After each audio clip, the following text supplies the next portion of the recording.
Welcome to the SkullKing Fantasy Football Podcast, powered by StatRoute.com. And now, here's your host, Ryan Skullroot.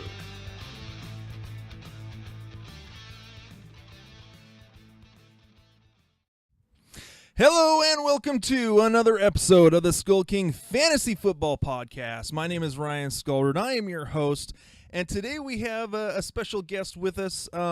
We have one of our brand new writers. If you guys have been actually getting onto the website and seeing all of the massive amounts of articles and draft profiles that we have been putting up, getting ready for the NFL draft, you'll have seen this guy's name come up a bunch over the last week or so. Welcome to the show, Mr. Daniel Glasser. Daniel, say hello to the team. Hi, it's good to be on. All right. So yeah, Daniel's joined us as he is one of our many writers, and he was able to join us for the show today. We are going over a few announcements, getting ready for the NFL draft, and then after that we'll get into the news of the last week, and then we will talk a little bit about the draft, getting ready for that.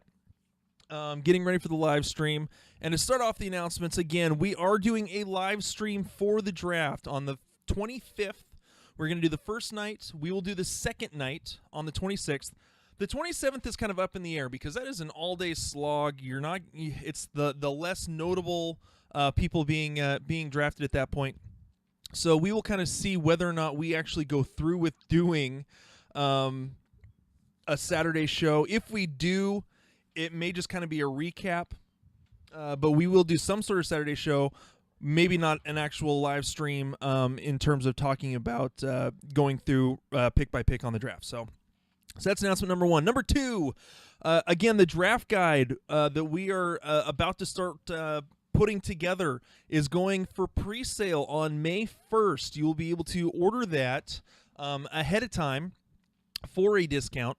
And so we want to make sure that you guys hop on there to get a chance to get that for a little bit cheaper than what we'll be selling it for once draft season starts up on July 1st. And again, the draft guide goes live on the 1st. We will have a PDF version for a one-time download.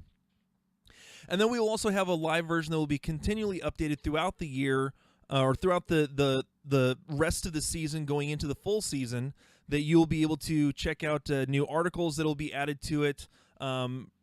Rankings that will be changed as we go because of injuries. As we know, the last few years, there's always going to be a ton of torn ACLs as we get ready for the beginning of the season, and those are going to affect some things in terms of players and where some people are going to end up being ranked. So, if you guys can see on the live stream, we do actually have kind of the preliminary cover that we've put together for the draft guide and kind of what all is going to be on there. So I believe that is all we have for the announcements. So why don't we go ahead and get started with the headlines. Today's headlines. So let me pull up. Whoops, wrong. Yep, that's the right one. Let me go ahead and pull up the headlines here. And we will be starting off with, pull it down here. Oh, man, I got everything messed up. There we go. All right. So starting off with the top of the draft, the number one pick. Again, the Cardinals, it's kind of been speculated that they're going to go with Kyler Murray. It says here that there is a solid chance that the Redskins will trade for Josh Rosen. We still don't know for sure because, let's be honest, while everyone just assumes that the Cardinals are going to pick Kyler Murray, a lot of analysts are kind of hedging their bets and aren't sure if they're actually going to take Kyler Murray. So as of right now, it looks like the Redskins will possibly trade for Rosen. Kind of, what are your thoughts? Do you think that Rosen, Daniel, is a fit for the Washington Redskins? Well, for me, when I look at Rosen, he's someone that needed more time to develop. He was thrown into a bad situation with the Cardinals, and I feel with the Redskins, now they have Case Keenum, and with Alex Smith with his injury, it's kind of up in the air with his career. I think that it could be a good fit for him, but a better fit that I actually have is with the Chargers. Learning behind Phillip Rivers for a couple of years, I think that would be a lot better if they do go with Kyler Murray first overall in the draft. Okay. Moving on to our next story. Let's see. That was covered last week. There was a beat writer that a lot of people gave this person flack for this, but it just because it seems kind of obvious. But there was a beat writer in Cleveland that said that they expect Chubb to start over Hunt once Hunt comes back. And honestly, I almost feel like this is a no-brainer, simply because I know that Hunt is a Pro Bowler. I don't know if he was a Pro Bowler this last year, but the year before, led the league in rushing. Just blew onto the scene, was absolutely phenomenal. He's a great talent, able to catch the ball out of the backfield, run the ball well. However, in Cleveland's system, I think that Chubb showed that he can do the exact same thing. He led was one of the top guys in the league last year in yards after contact. He was able to catch the ball out of the backfield and had a couple touchdowns that way.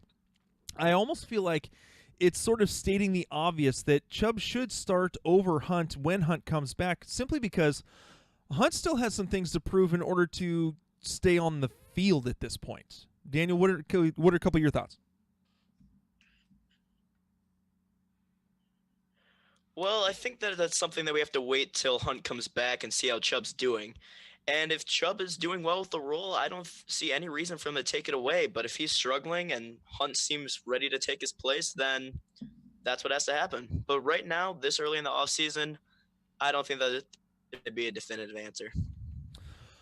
Let's see. The Browns GM John Dorsey, who traded a first-round pick for Odell Beckham Jr., is considering trading back into the first round. Definitely an interesting prospect. If you look at how many draft picks they have, I want to say they have 8 or 9 draft picks this year. Since they've traded a couple away, definitely an interesting way to go about it. With the amount of cap space they have and how much talent they already have, getting another first rounder and getting another high draft pick could really just again boost that team more than almost necessary at this point.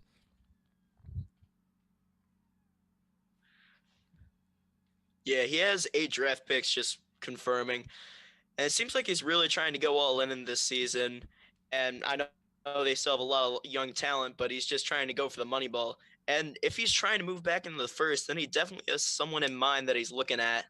So I think as the draft approaches, we should have a little better idea. And even on draft day, if that guy's still around, let's say if he's looking at, I'm not sure exactly who the player is, but if the 24th pick comes around and the Oakland Raiders are gearing up to pick and they still have a couple more picks in the first, I could definitely see Mike Mayock's phone ringing. Yeah, that's definitely someone that they could possibly be trading with. I've also seen in terms of the Raiders another possibility for them to trade. Someone said that I want to say with the Texans would make a lot of sense for them to trade for the Texans to trade Jadeveon Clowney to the Oakland Raiders, but didn't they just drop Khalil Mack, who has a big contract, and Jadeveon Clowney is going to be getting a big contract? So that was one of those stories that just kind of someone threw out there. It didn't quite make as much sense to me. So, all right, moving on to the next story. Arizona State wide receiver N'Keal Harry is a busy man. He's been visiting about 5 days ago, he visited the Bills, had a visit with the Eagles, the Patriots, and the Saints all over this last week. I also know that he visited the Seahawks. Much to the chagrin of some Seahawks fans, not because they don't like N'Keal Harry, but because Seahawks fans seem to think that bringing in a big wide receiver like that would just be a waste of that receiver's talent. Kind of give us some of your thoughts on N'Keal Harry and what kind of he can provide this year. Well, considering that he's gone to a lot of these teams that seem to be later in the draft or later in the first round, and a team like New England that's probably going to be looking for a big wide receiver after the loss of Gronk, I think he could be a very valuable addition and someone that they could slot in as a solid receiver on the outside. All right. Speaking of the Patriots, they've actually brought in tight end Jace Sternberger for a visit. We have a profile up on the website about Sternberger. And one thing that the Patriots could be doing, the Patriots, I believe, have 12 draft picks. Last time I checked, they have 12 draft picks.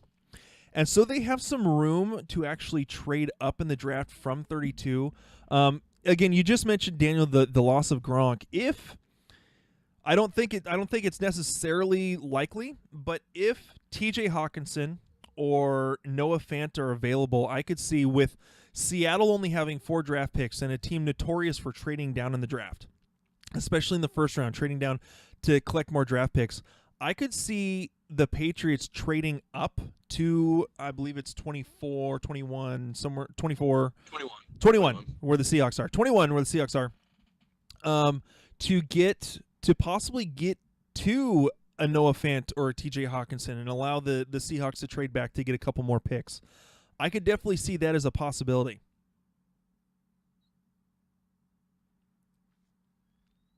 Very possible. And you talked about the Seahawks only having 4 picks, and their future is kind of up in the air right now with the loss of a lot of different players and the whole Russell Wilson thing coming to a close. It seems, on Monday is when he gave them the deadline? He gave them the deadline Monday, but all that deadline means is that there's a stated deadline. At this point, that's all that means. Give us a contract by then, or we're waiting till next season. Like, that's what I've heard from a couple. Yeah. Different sources. So that's mostly just been.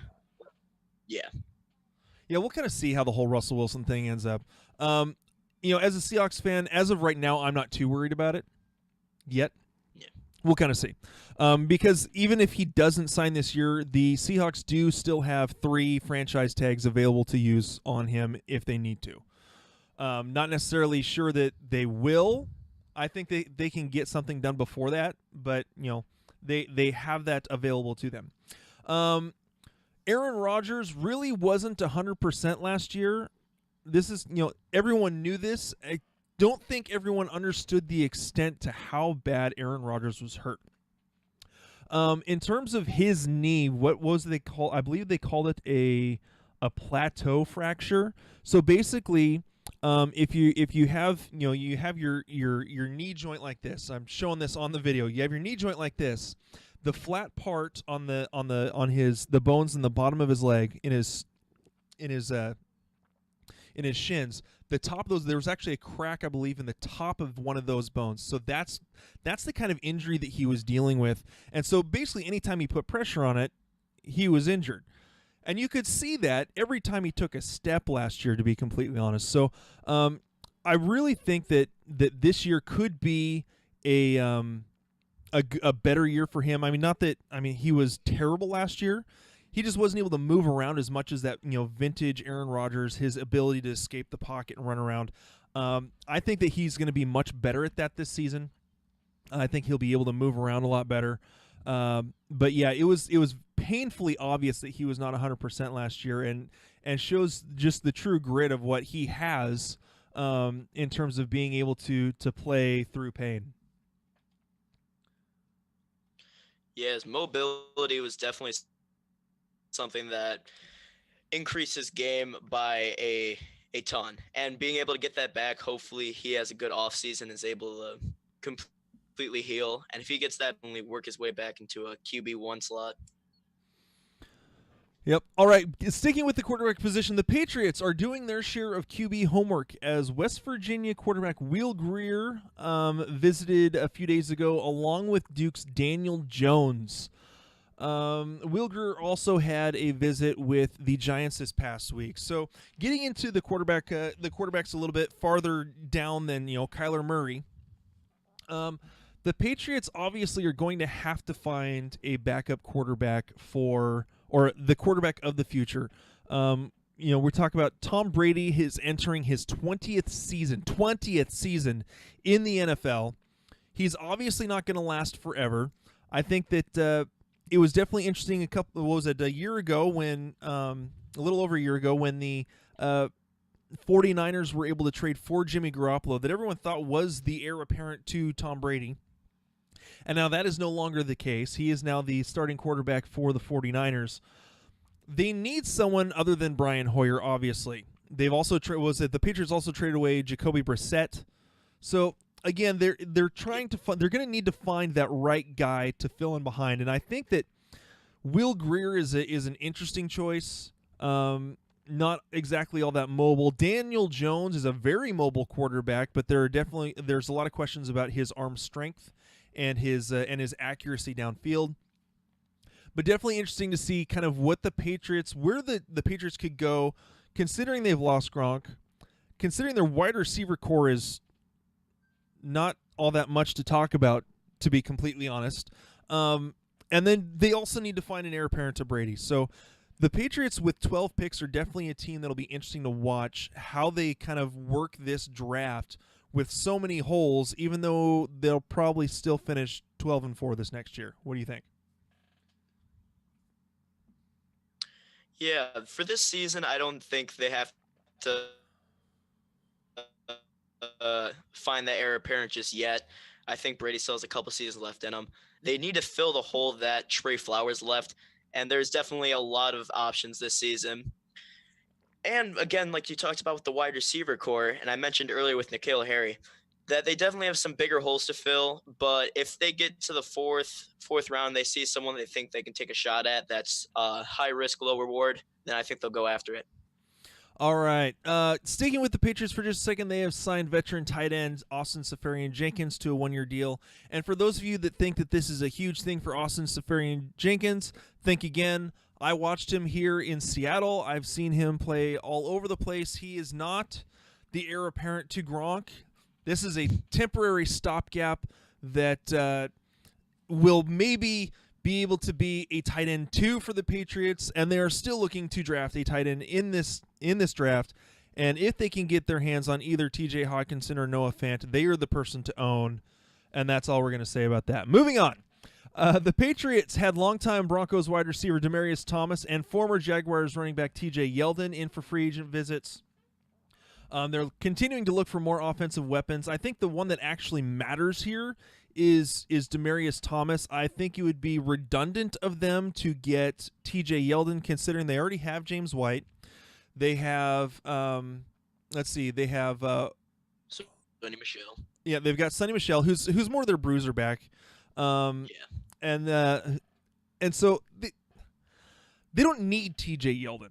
They've got other positions. I mean, they can even throw Cordarrelle Patterson back there as a running back, for crying out loud, which they did a couple times last year. Demaryius Thomas, I think, is the interesting pick there. He would be more of a big-bodied slot target than an outside guy. He used to have that kind of speed, and I just don't think that Demaryius Thomas has that anymore, especially with the leg injuries over the last few years. So it'll be interesting to see if the Patriots can take Demaryius Thomas, if they can get him. I'm just not necessarily seeing that as a huge signing for the offense, to be completely honest. Yeah, Demaryius Thomas, we saw last season with the Texans, and the little bit that he was still with the Broncos, or other way around, really. But he had just lost a step. He didn't look the same, and I don't know if he's going to ever be coming back to that. And a viable fantasy player, or even a viable player for the Patriots in a lot of situations. All right, moving forward, a couple things. Davante Adams is looking forward to playing in the slot this year. I know with their new head coach, they're going to look to move Adams around. He is already an extremely versatile wide receiver who, has just had a phenomenal breakout the last few years. After really struggling his first 2 years in the league, really is come out, and I think that this will only help him out. Another story. Christian McCaffrey not concerned about his snap total. He was used so much last year. It set the league record for receptions by a running back.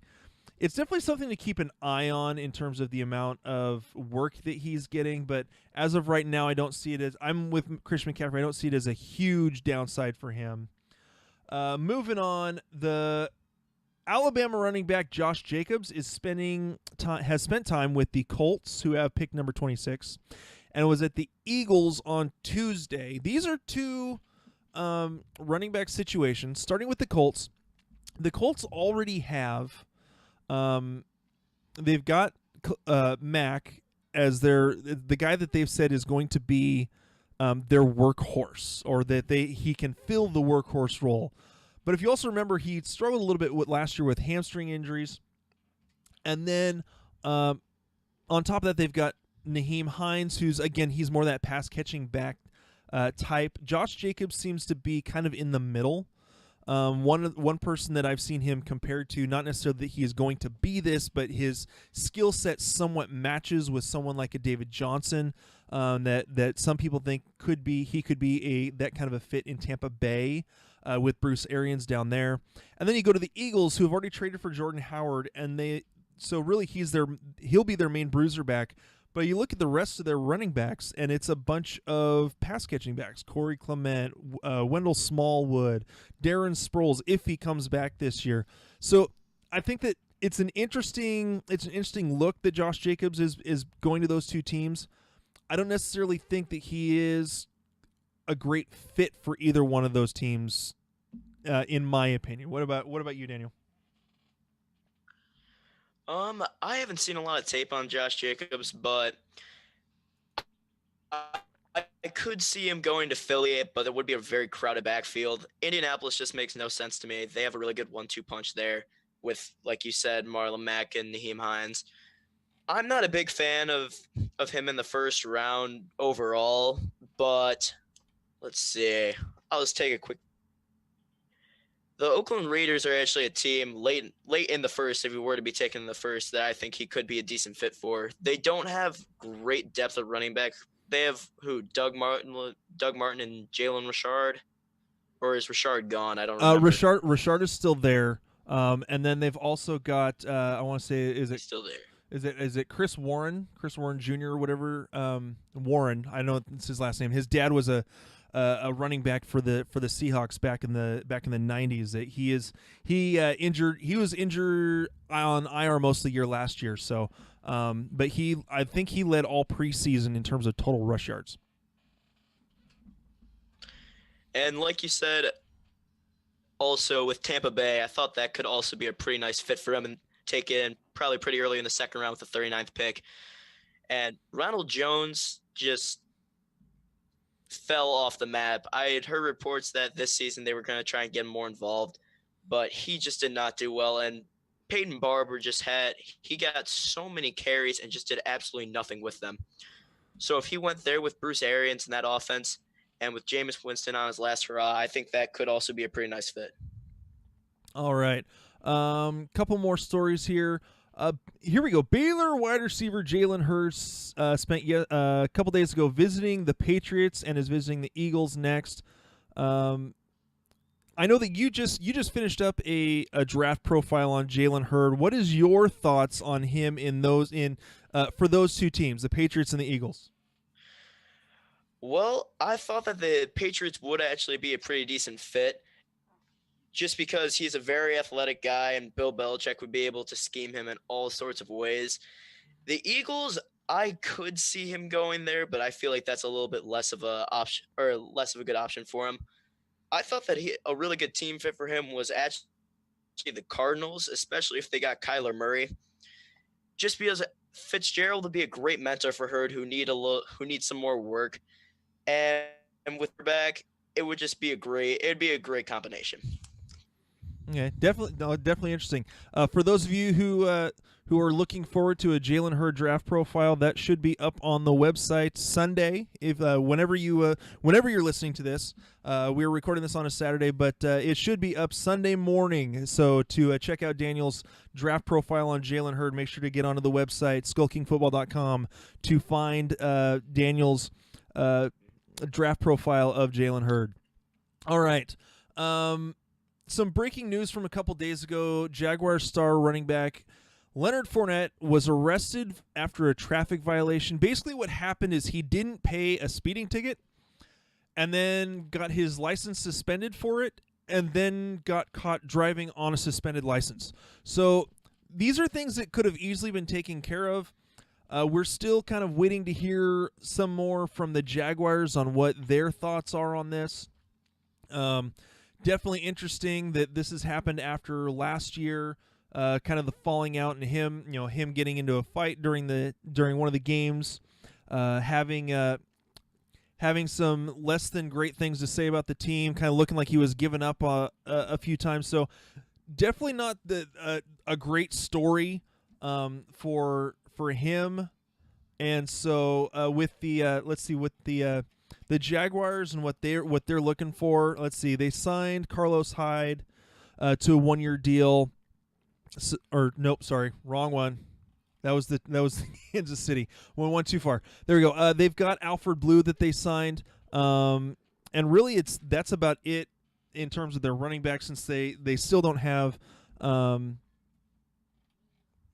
Who's the guy that we just talked about?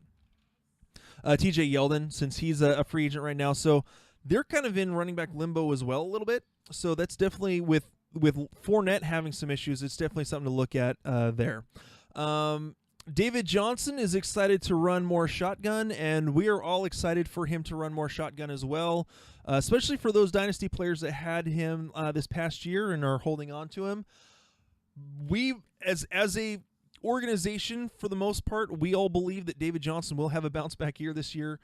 Even with a quote-unquote down year, he still finished in PPR as the running back number 10. So that's definitely something to... if he's getting excited about this next year, that should excite everyone who has David Johnson in Dynasty and is thinking about drafting him this next year. Moving on, let's couple more things. Giants doing their QB homework and actually looking at Kyler Murray. Actually had him in their facilities. The Redskins hosted Kyler Murray as well. Let's see, couple more things. Jameis Winston says of O.J. Howard that the moon is the limit for O.J. Howard, which I kind of believe, just because he played so well last year. Before he got hurt, I want to say he was the tight end 7 in PPR, so he is definitely a guy to look at coming off of his injury. Sean McVay says that Todd Gurley will be the focal point on offense this next year. And the only reason I'm not excited about that is because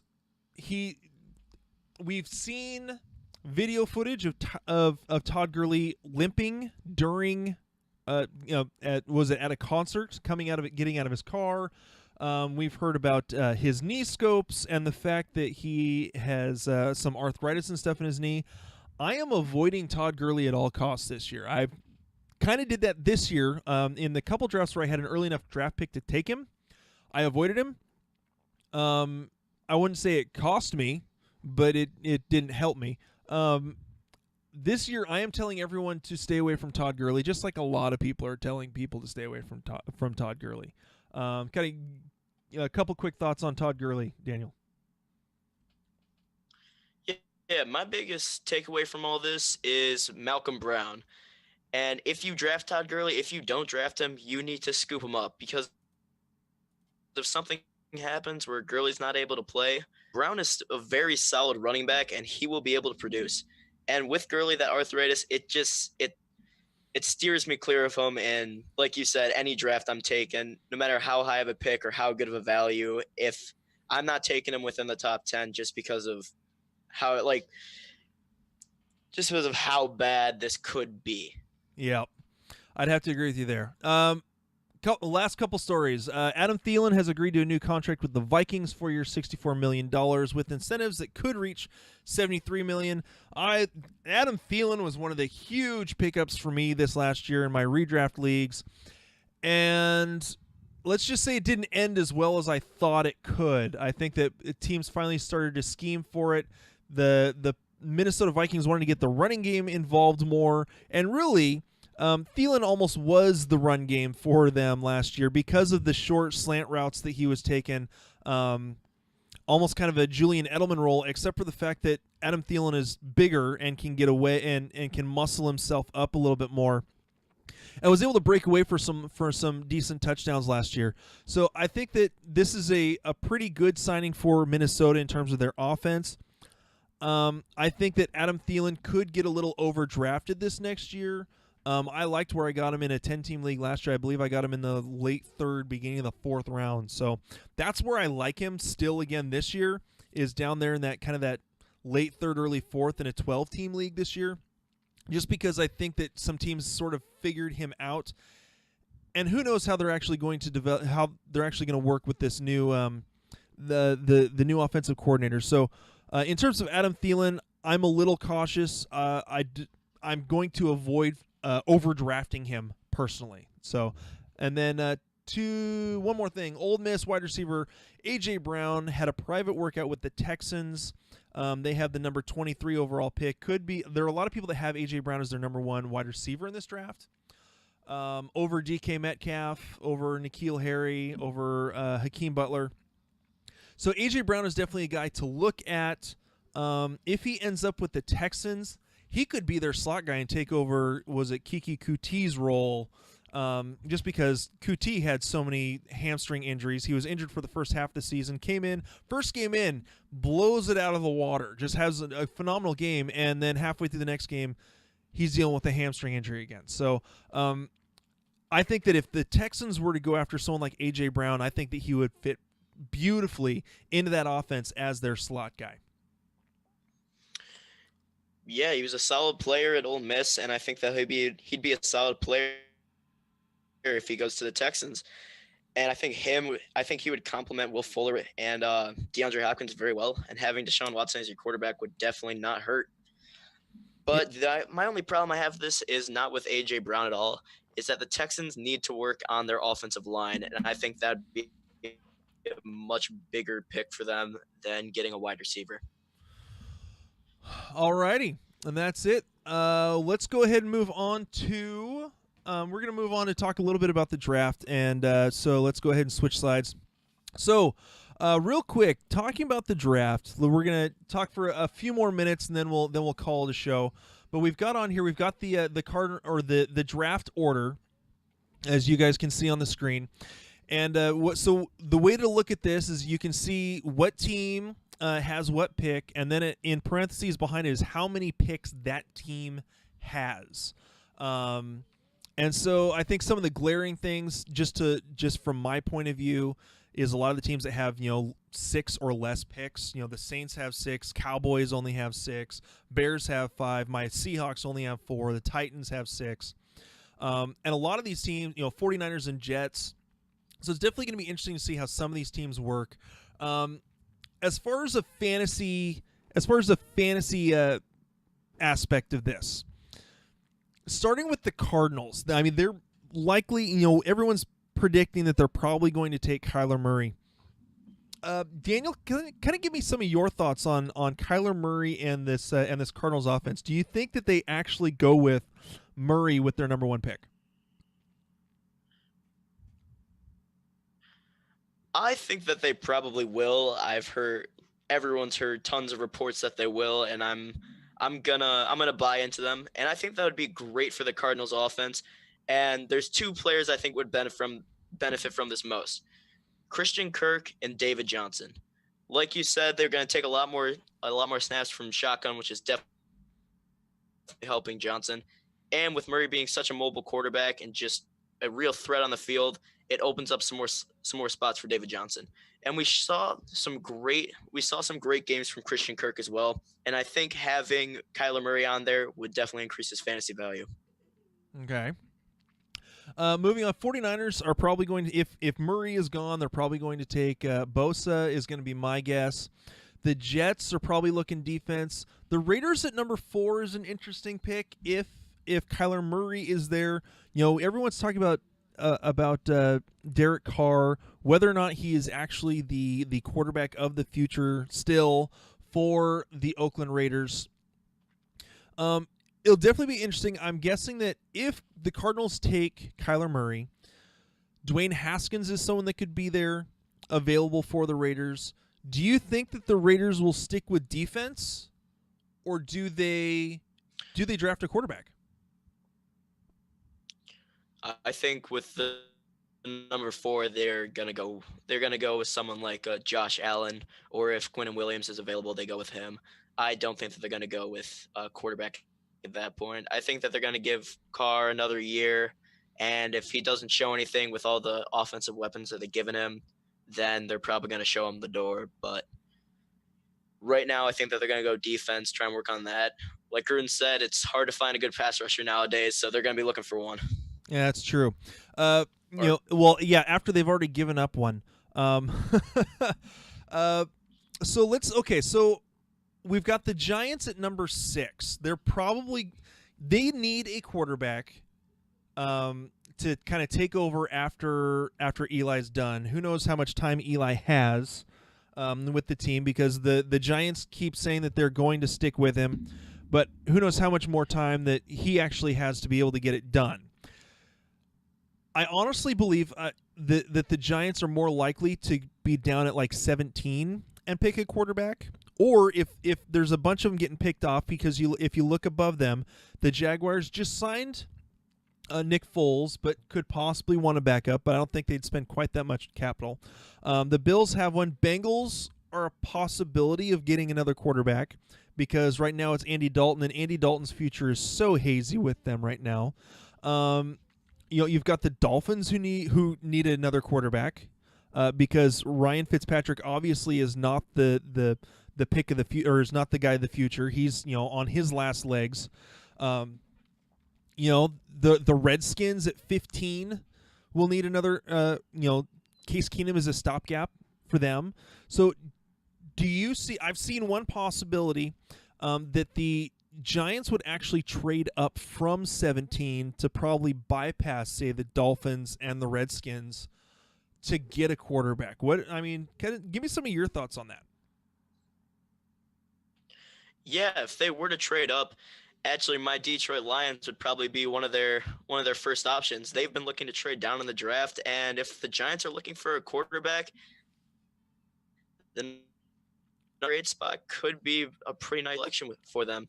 They'd be ahead of most of their competition, if not all of them, and they can pick up a solid quarterback like Haskins. Well, and the Giants have 12 picks, so they have the ability to give a little bit to the Lions in order to trade up for that. So I don't have exactly what picks that they have up here right now, but with 12 picks in general, that gives them a little bit of ammo to use. So that's definitely an interesting prospect there. Let's see. The Vikings, they're probably going to be most likely going defense in the first round, or maybe probably offensive line, since they've had some issues there. Just kind of looking. Let's see.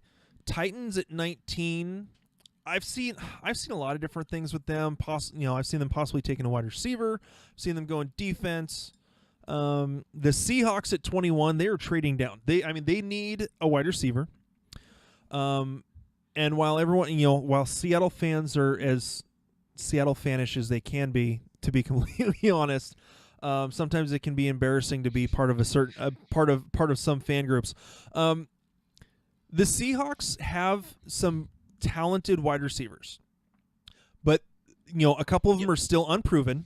You've got Doug Baldwin, who at this point, with how many injuries he has, especially still recovering from a sports hernia. The Seahawks need to trade down. I think that they need a wide receiver. I'd like them to get a big-bodied wide receiver, someone in that N'Keal Harry, Hakeem Butler type.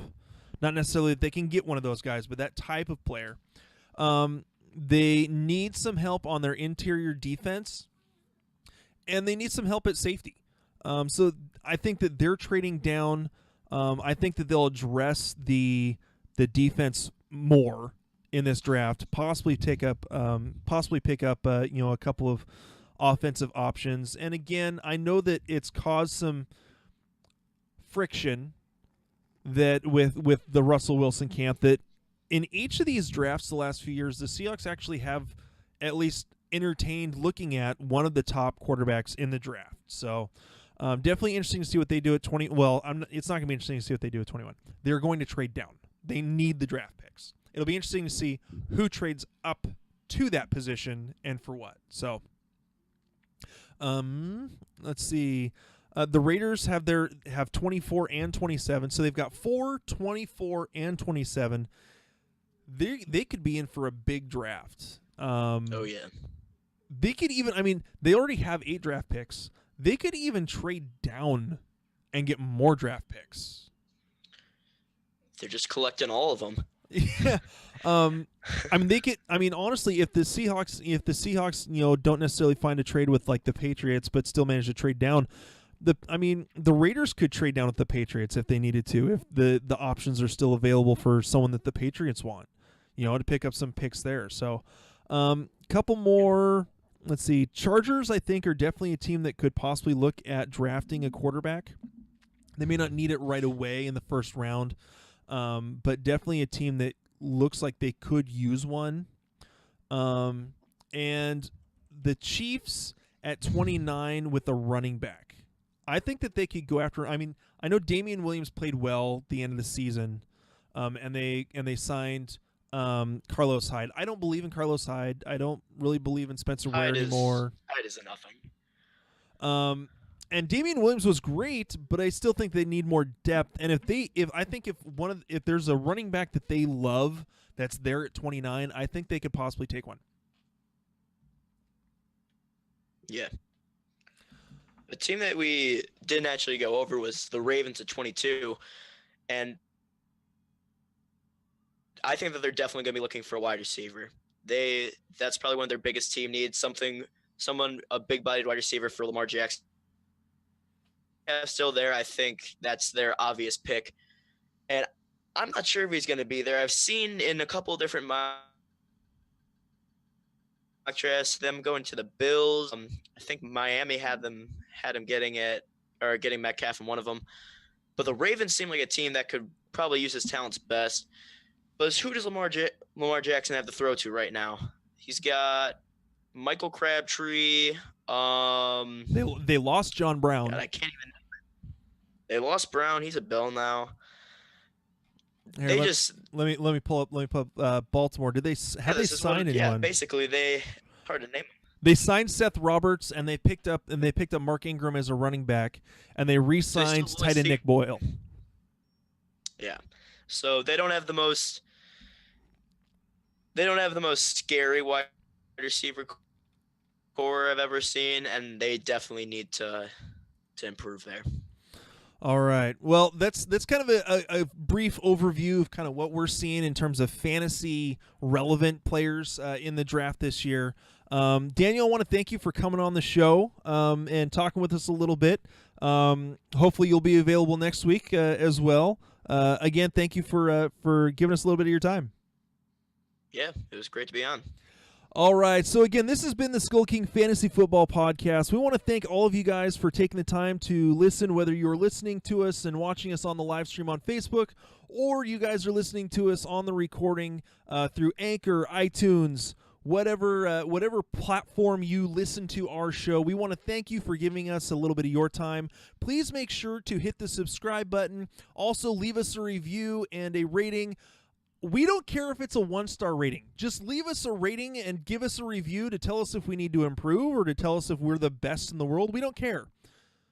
Although if you tell us we need to improve, that actually helps us more. So, again, we want to thank you guys for taking the time to listen to us.